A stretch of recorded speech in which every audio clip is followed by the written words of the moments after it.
ଗୋଷ୍ଠୀ ଯାଇଥିଲା।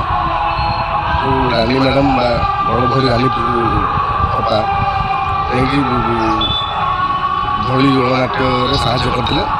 ଏ ସାହାଯ୍ୟ କରିବା ସମୟରେ କିଛି ତାଙ୍କ ବାଇକ୍ ଖରାପ ଲାଗିଥିଲା। ଏଇଟା ଯେଉଁଟାକି ରାନୀ ମ୍ୟାଡ଼ାମ୍କୁ ବହୁତ ଖରାପ ଲାଗିଛି ଏବଂ ରାନୀ ମ୍ୟାଡ଼ାମ୍ଙ୍କର ପ୍ରଶଂସକ ଯେଉଁମାନେ ଏବଂ ରାନୀ ମ୍ୟାଡ଼ାମ୍କୁ ଭଲ ପାଆନ୍ତି ତାଙ୍କୁ ବି ବହୁତ ଖରାପ ଲାଗିଛି। ସେଥିପାଇଁ ମୁଁ ଦୁଃଖିତ।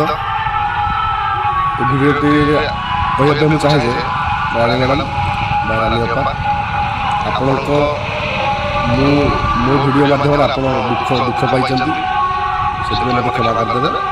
ଏବଂ ମୁଁ କାର୍ଯ୍ୟ କରୁଥିବା ଅନୁଷ୍ଠାନ ବିଶ୍ୱ ଦରବାରର କୌଣସି ସମ୍ପୃକ୍ତି ନାହିଁ ଏଇ ମୋ ବାଇକ୍ରେ। ତେଣୁକରି ବିଶ୍ୱର ମାଲିକ ଏବଂ ମ୍ୟାନେଜମେଣ୍ଟ ପାର୍ଟିର କୌଣସି ସମ୍ପୃକ୍ତି ଏଇଟା ମୋ ନିଜସ୍ୱ ମତ ଥିଲା ଏବଂ ଆପଣଙ୍କୁ ଖରାପ ଲାଗିଛି।